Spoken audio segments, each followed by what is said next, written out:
Peace talks between the DRC government and rebel factions from the country's east are set for Friday, less than a month after both sides signed a declaration aimed at securing a permanent ceasefire. But will they get off the ground? Eastern Congo, rich in minerals like gold and coltan, has seen more than 30 years of violence driven by rival armed groups and foreign interference. And just this week, the United Nations accused M23, a group with historical links to the 1994 Rwanda genocide, of committing fresh atrocities against civilians in the region. The UN Human Rights Office condemns the escalation in deadly attacks on civilians by the M23 armed group in eastern DRC amid continued fighting despite the ceasefire that was recently signed in Doha. According to first-hand accounts received by our office, at least 319 civilians were killed by the M23, backed by members of the Rwanda Defence Force, between the 9th and the 21st of July in 4 villages in the Rutshuru territory of North Kivu province. This is one of the largest documented death tolls in such attacks since the M23's resurgence in 2022. Most of the victims, including at least 48 women and 19 children, were local farmers camping in their fields during the planting season. With these recent developments, is regional stability and security in jeopardy? To discuss this and more, let's bring in our guest. Joining us from Shanghai, Kambale Musavuli is a human rights advocate, student coordinator and national spokesperson for the Friends of the Congo. And here in Washington, D.C., Abdullahi Boru Halakhe is an Africa security and policy analyst. Thanks to both of you for being with us. Abdullahi, if we look at what's happening in the eastern part of the Congo, as I mentioned, it goes back. If we look at the origins of this conflict, it goes back to the Rwanda genocide in 1994. Can you give us some historical perspective here on the origins of this conflict and why it is still continuing? Thank you so much, Anwar. I think the origin really is what we call the crisis of citizenship in the Great Lakes region. If you look at, the border between Rwanda and the eastern part of the DRC, the people occupying the common borders are one and the same. If you want the Tutsis in Rwanda, and the Tutsis who are called Banyamulenge in the DRC are the same. But I think the point at which this conflict really erupted was the end of Cold War, where, the former late president of Zaire, now the DRC, wanted to reposition himself as the guy who still remains the vanguard of the Western countries.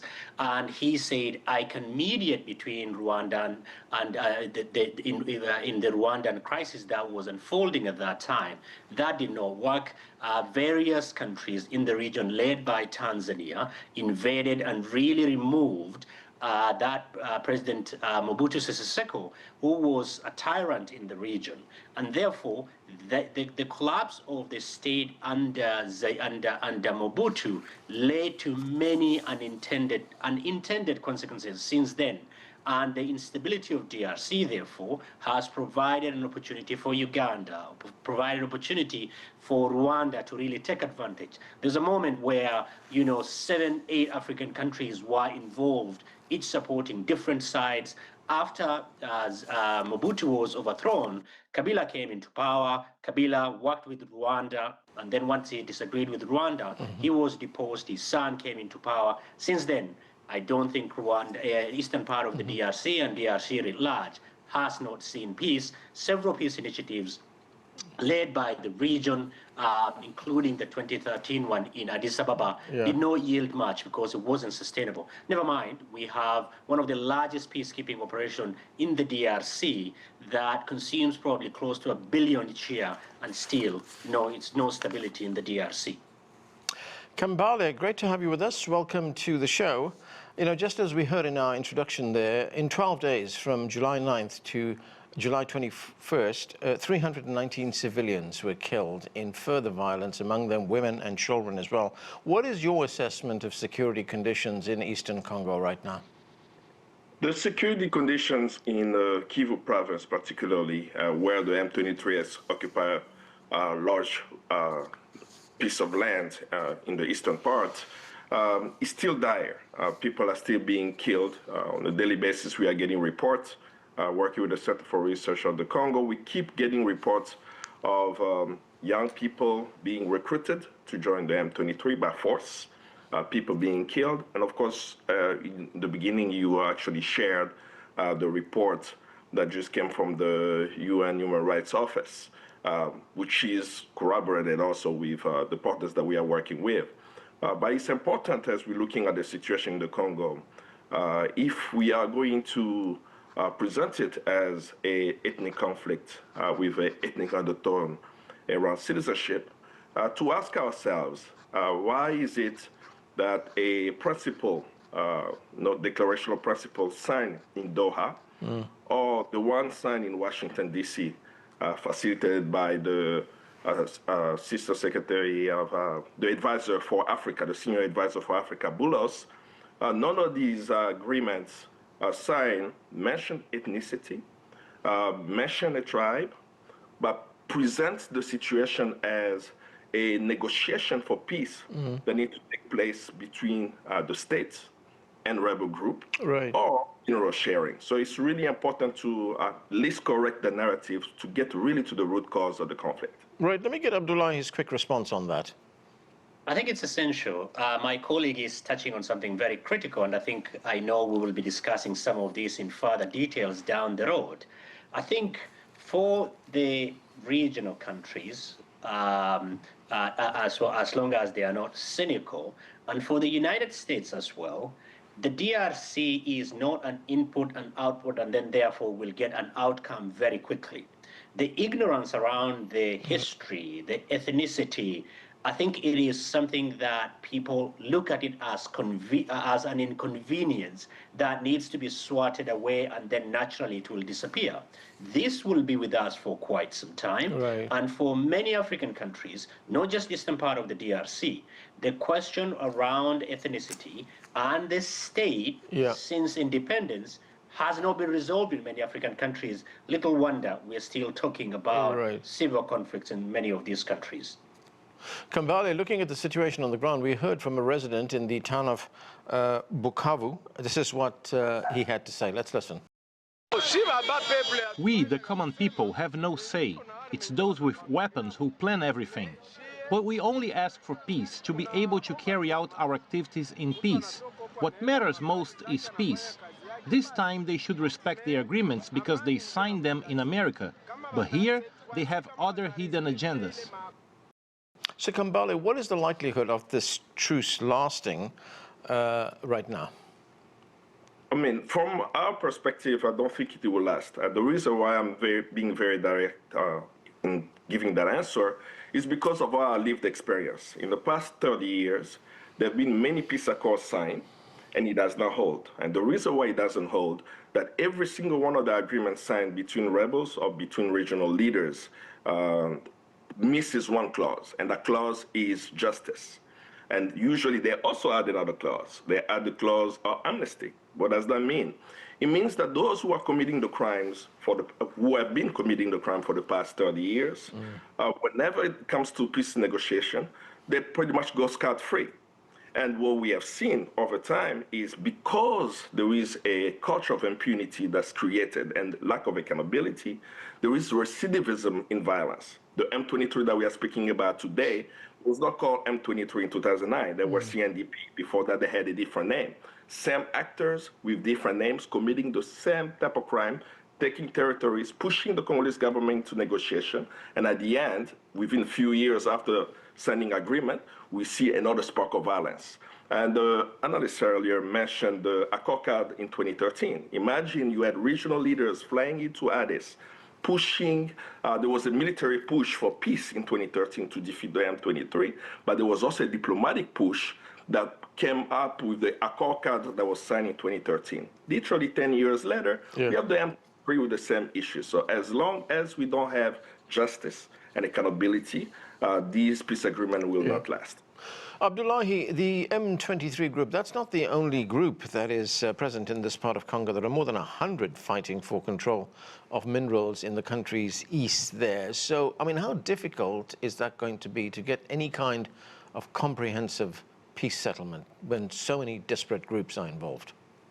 It is going to be very difficult, but at the same time, it is not impossible. But what that requires is a serious diplomatic and also attention to the details of history.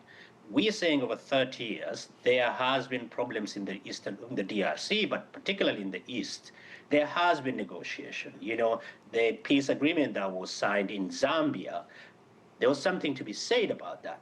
But those processes are fairly painstaking processes that would really, really require a lot of effort. But like you mentioned, we have at least 100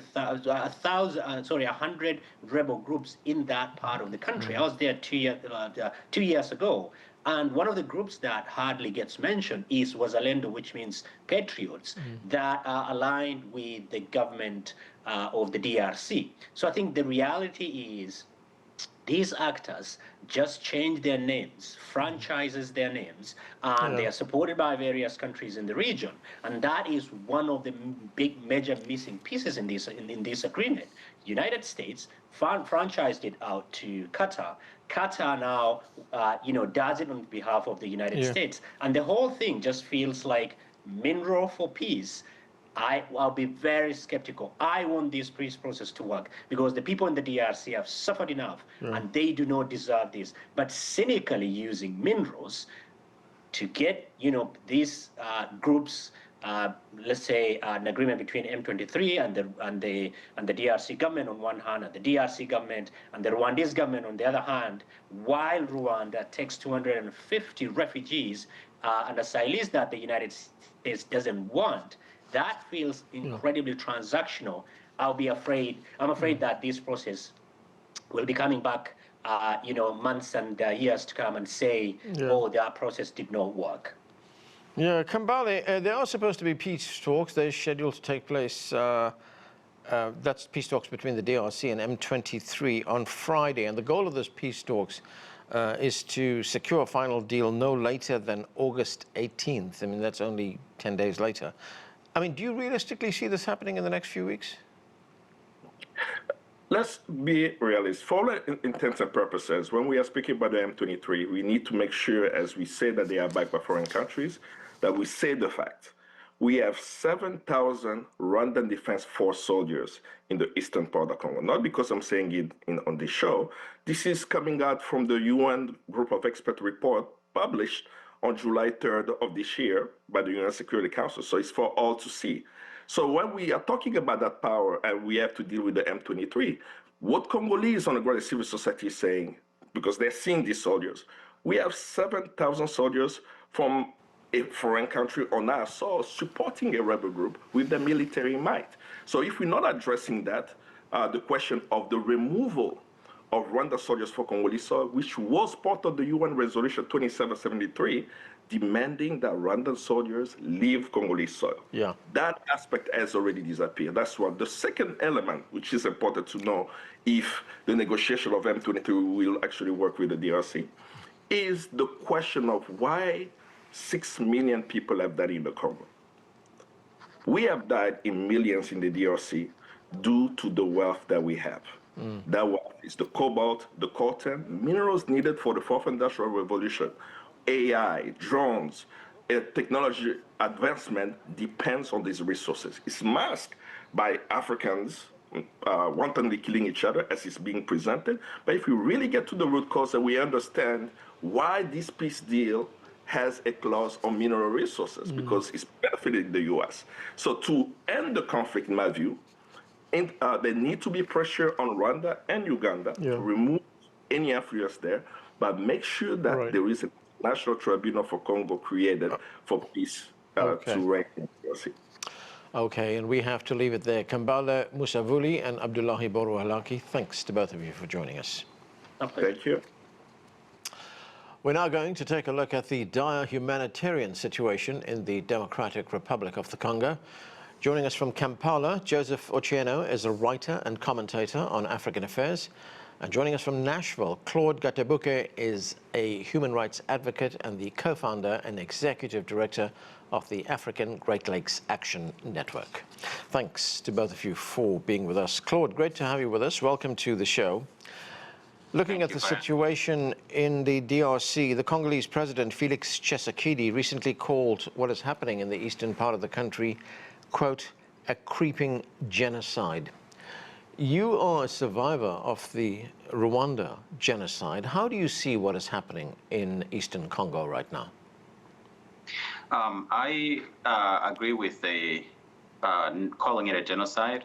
It's actually been going on for the last 30 years since the invasion of Congo by U.S. allies, Uganda and Rwanda, which I am from Rwanda, survived the genocide in Rwanda, but I also see the belligerence of Rwanda and Uganda, especially in the Congo.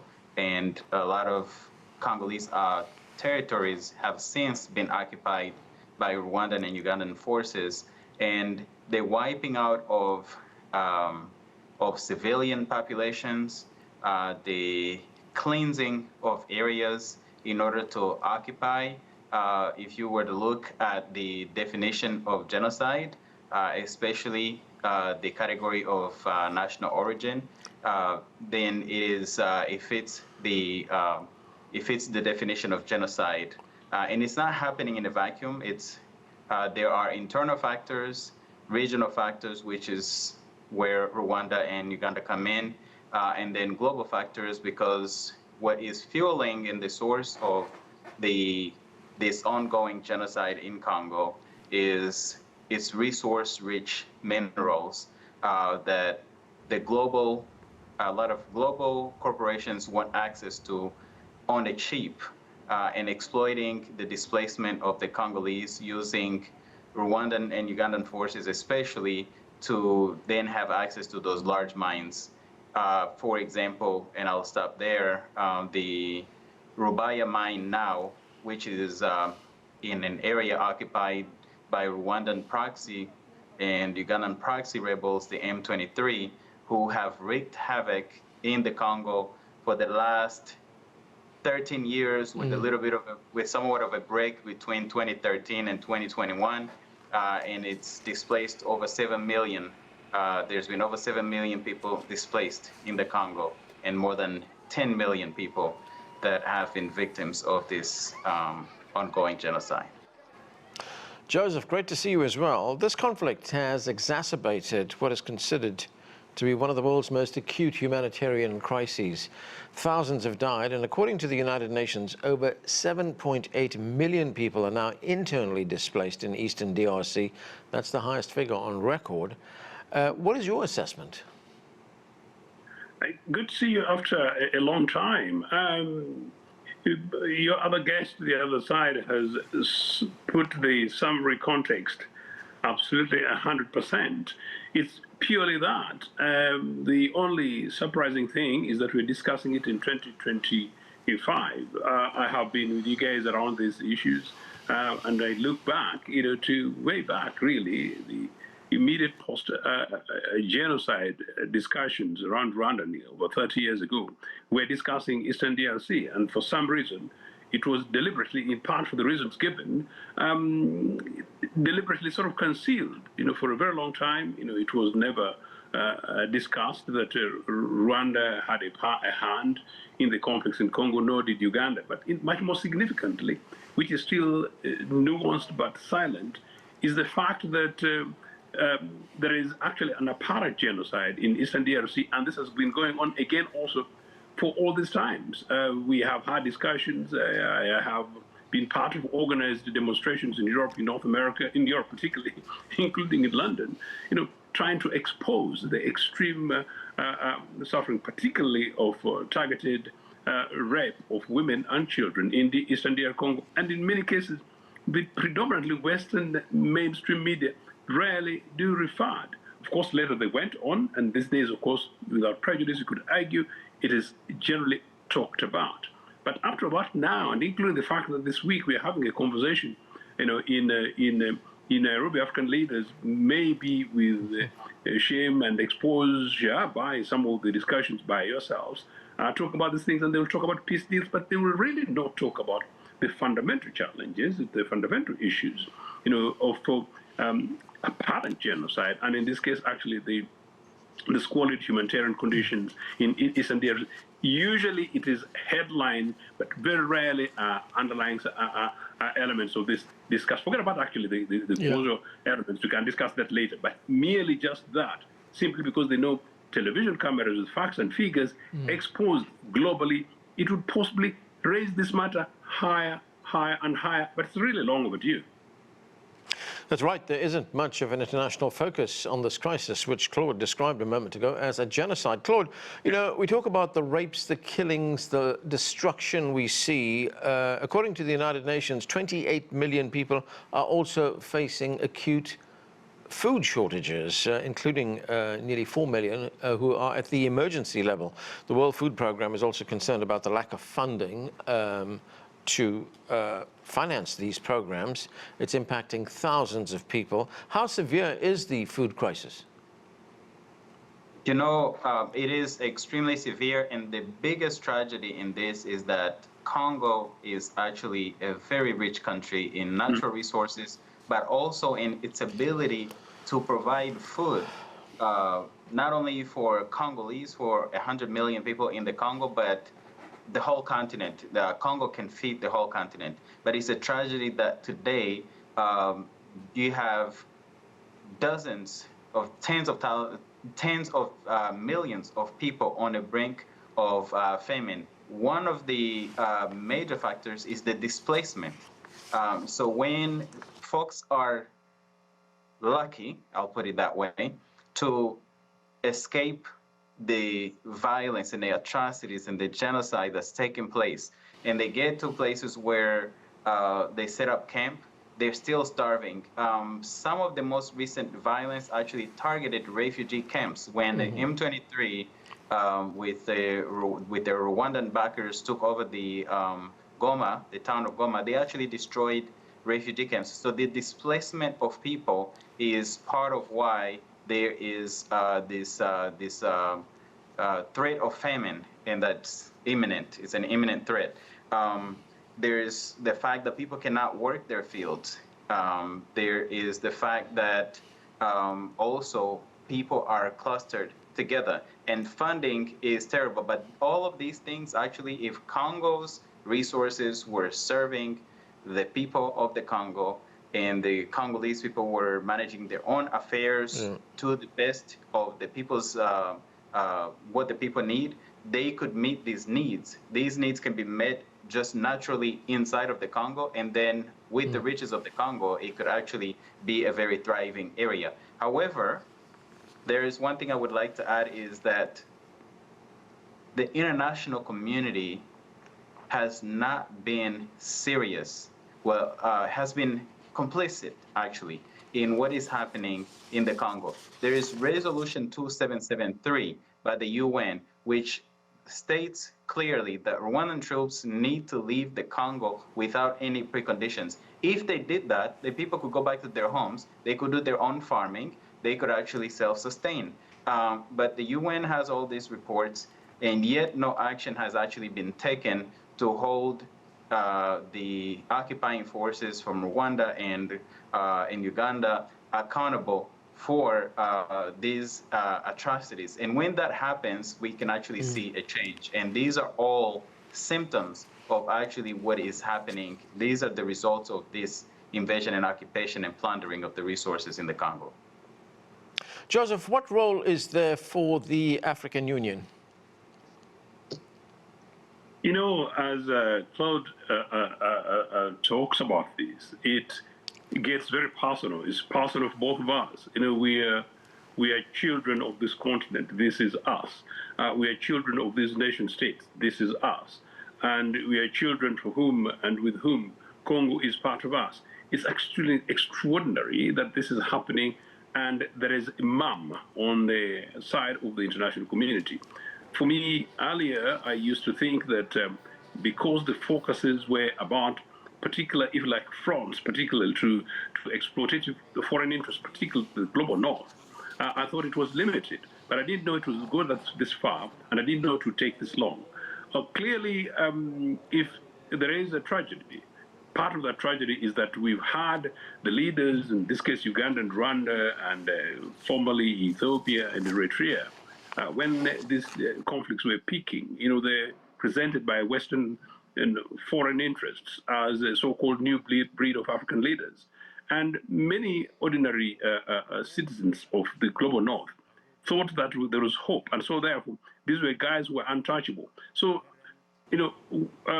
genocide could be committed in northern Uganda. Genocide could be committed in these regions.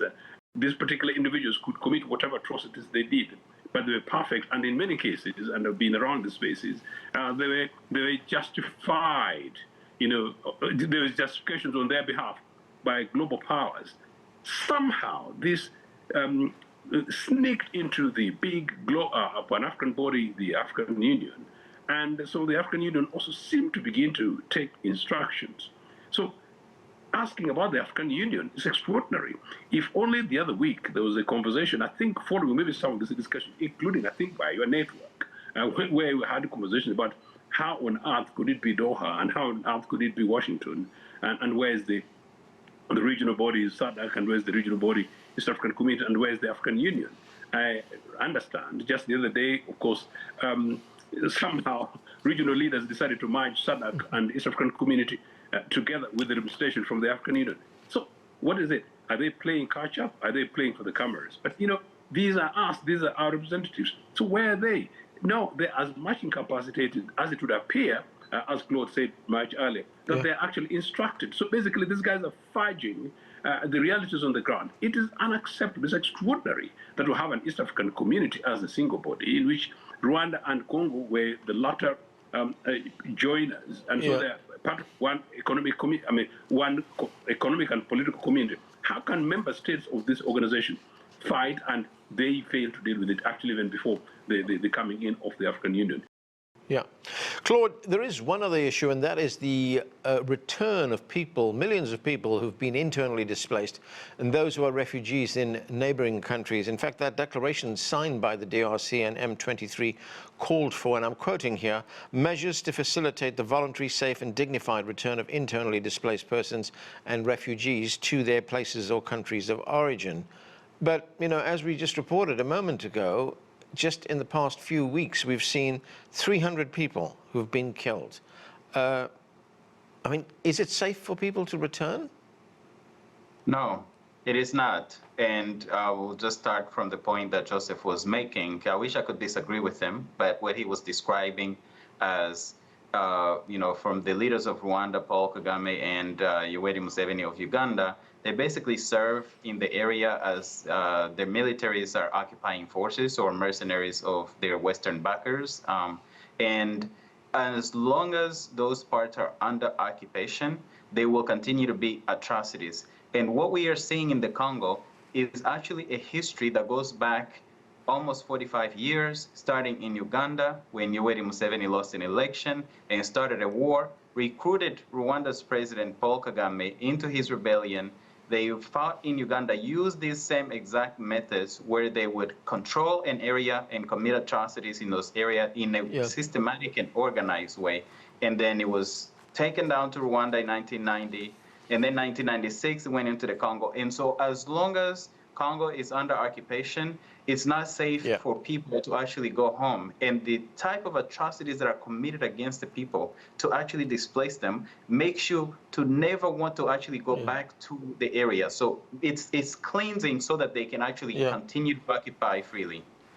And we have to leave it there. Claude Gatebuke, Joseph Ochieno, thanks to both of you for being with us. And that's it from us. I'm Anand Naidu in Washington.